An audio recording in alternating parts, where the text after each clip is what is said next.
കൊച്ചു കുട്ടികൾക്ക് ഇതൊക്കെ അറിയാമായിരുന്നു. എൻ്റെ പ്രിയപ്പെട്ടവരെ, ചരിത്രം പറയുന്ന എത്രയോ ചരിത്രങ്ങൾ നമ്മൾ പഠിച്ചവരാ, എത്രയോ സംഭവങ്ങൾ നമ്മൾ പഠിച്ചവരാ. അള്ളാഹുവിൽ ഒരാൾ പ്രതീക്ഷ വെച്ച് കഴിഞ്ഞാൽ അള്ളാഹു കൈവിടൂല. എൻ്റെ പ്രിയപ്പെട്ട സഹോദരങ്ങളെ, ചരിത്രങ്ങൾ പഠിക്കുന്നു. ഒരു മനുഷ്യൻ, ഒരു വലിയ മഹാൻ, ആ മഹാനിനെ കാണാൻ വേണ്ടി നാട്ടുകാർ കടന്നു വന്നു. നാട്ടിലെ കുറച്ച് ആൾക്കാർ വന്നിട്ട് പറഞ്ഞു, തങ്ങളെ ഞങ്ങൾ ഹജ്ജിന് പോവാ, നിങ്ങൾ വരുന്നുണ്ടോ? ഞങ്ങൾ ഹജ്ജിന് പോവാ. മഹാന്റെ പേര് ഞാൻ മറന്നുപോയി. ആ മഹാന്റെ അടുത്ത് വന്നിട്ട് പറഞ്ഞു, ഒരു വലിയ പണ്ഡിതൻ അദ്ദേഹത്തിന്റെ അടുക്കൽ വന്നിട്ട് പറഞ്ഞു, ഞങ്ങൾ ഹജ്ജിന് പോകുന്നുണ്ട്, നിങ്ങൾ വരുന്നുണ്ടോ? മഹാനവറുകൾ പറഞ്ഞു, ഇൻഷാ അല്ലാഹ് ഞാൻ പറയാം. സത്യം പറഞ്ഞാൽ വീട്ടിലെ മഹാനവറുകൾ, മക്കളും ഭാര്യ എല്ലാവരും ഇരിക്കുന്നുണ്ട്. മഹാനവറുകൾ പറഞ്ഞു, എനിക്ക് ഹജ്ജിന് പോകണമെന്ന് ആഗ്രഹമുണ്ട്, പക്ഷേ ഞാൻ പോയി കഴിഞ്ഞാൽ എന്താ ചെയ്യാ? എനിക്ക് ഹജ്ജിന് പോകണമെന്ന് ആരുണ്ട്, കുറച്ച് പൈസ ഉണ്ട്, എനിക്ക് ഹജ്ജ് പോകണമെന്ന് ആഗ്രഹമുണ്ട്. അപ്പൊ ഭാര്യയും മക്കളും കൂടെ പറയാ, നിങ്ങൾ പോയി കഴിഞ്ഞാൽ ഞങ്ങളുടെ കാര്യം ആരാ നോക്കുക?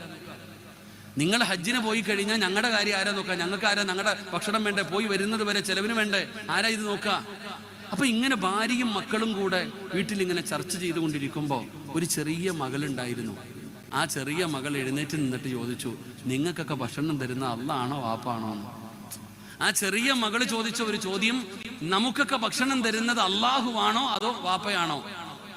അള്ളാഹു അല്ലേ ഭക്ഷണം തരുന്നത്. വാപ്പാനോട് പറഞ്ഞു, വാപ്പ അള്ളാഹ് നോക്കിക്കൊള്ളും, നിങ്ങൾ പൊക്കോളാൻ. ആ ചെറിയ മകളുടെ മറുപടിക്ക് മുമ്പിൽ മക്കൾ ബാക്കിയുള്ളവരൊക്കെ ഉത്തരം മുട്ടി. അങ്ങനെ ആ മനുഷ്യൻ ഹജ്ജിന് പോയി.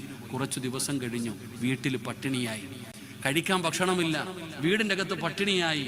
എൻ്റെ പ്രിയപ്പെട്ടവരെ, ഈ പൊന്നുമോള് വിശന്നിട്ട് അടുക്കളയിൽ ഉമ്മാൻ്റെ അടുക്കൽ ചെന്ന് ഭക്ഷണം ചോദിച്ചപ്പോൾ പറഞ്ഞു, ഭക്ഷണമില്ല.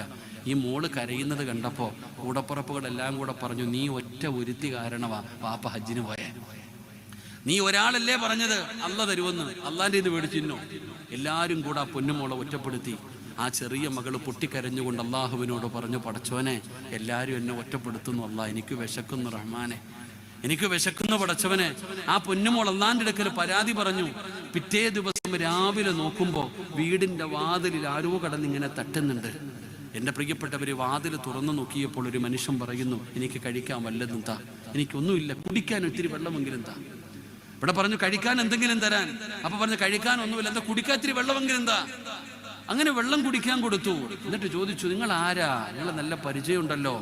ആ സമയത്ത് ആ മനുഷ്യൻ പറയുന്നു, ഞാൻ ഈ രാജ്യത്തെ ഭരണാധികാരിയാ. വേട്ടയ്ക്ക് വേണ്ടി പോയപ്പോൾ ആൾക്കാരുടെ ഇടയിൽ നിന്ന് വഴിതെറ്റിപ്പോയി, ഭക്ഷണമില്ല, വെള്ളമില്ല. പടച്ചവനെ, രാജ്യത്തിന്റെ ഭരണാധികാരി വീടിന്റെ മുമ്പിൽ വന്നിട്ട് യാചിക്കുന്നു വെള്ളം തരാൻ. അപ്പോഴാണ് ആ ഭാര്യ പറയുന്നു, സുബ്ഹാനല്ലാഹ്. അപ്പോൾ ചോദിച്ചു, എന്തേന്ന്? ഇന്നലെ എൻ്റെ മകള് വീടിൻ്റെ അകത്ത് തിന്നാനില്ലാതെ എൻ്റെ വീടിനകത്തിരുന്ന് കരഞ്ഞു. ഇന്ന് നേരം വെളുത്തപ്പോൾ ഭരണാധികാരി എൻ്റെ വീടിൻ്റെ മുമ്പിൽ വന്ന് കൈ നീട്ടുന്നു. സുബ്ഹാനല്ലാഹ്, ഇതെന്താ? അപ്പോൾ ചോദിച്ചു, ഇത് ആരുടെ വീടാ? പറഞ്ഞു കൊടുത്തു, ഇന്ന മഹാനിൻ്റെ വീടാ. പ്രിയപ്പെട്ടവരെ, പട്ടാളക്കാർ മുഴുവനും ഓടി വന്നു. ഭരണാധികാരി തൻ്റെ അരയിലിരുന്ന സ്വർണ്ണ നാണയം എടുത്ത് വീടിന് മുമ്പ് വെച്ചു. എല്ലാവരും, എന്നെ ഇഷ്ടപ്പെടുന്നവർ മുഴുവനും, കയ്യിലുള്ളത് മുഴുവനും ഇവിടെ വെക്ക്, എല്ലാവരും അവിടെ വെച്ചു. എൻ്റെ പ്രിയപ്പെട്ടവരെ, പെട്ടെന്ന് വീടിൻ്റെ മുമ്പിൽ സ്വർണ്ണ നാണയങ്ങൾ കൊണ്ട് നിറഞ്ഞു. അപ്പോഴും ആ മകളിരുന്ന് കരഞ്ഞുകൊണ്ടിരിക്കുകയാണ്. ആ മകൾ അപ്പോഴും ഇരുന്ന് കരയുക. അപ്പൊ രാജാവ് പൊന്നുമോളെ വിളിച്ചിട്ട് ചോദിച്ചു, ഇനി എന്തിനാ നീ കരയണേ?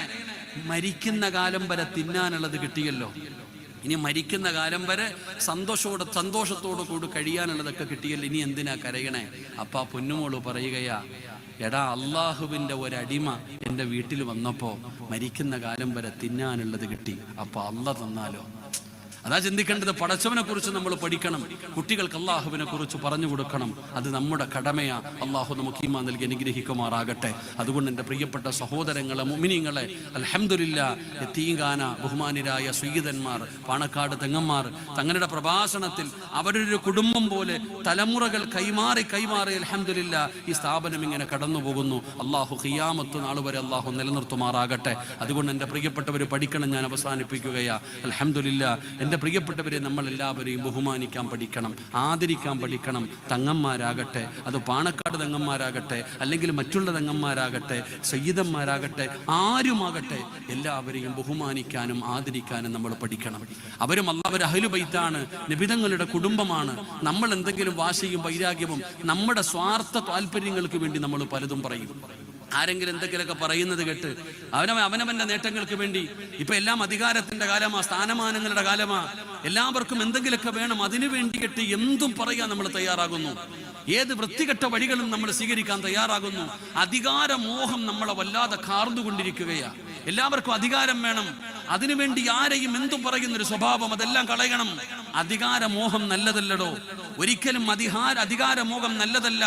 അതിന് ഏറ്റവും വലിയ മോഹം എന്താ? ഈ അധികാരം അത് എടുക്കുമ്പോൾ ഉണ്ടാകുന്ന ഭവിഷ്യത്തുകളെ കുറിച്ച് നമ്മൾ പഠിക്ക്. മഹാനായ അബ്ദുറഹ്മാൻ ഇബ്നു ഔഫ് റളിയല്ലാഹു തആല അൻഹുവിന്റെ ചരിത്രം വായിച്ചു നോക്ക്.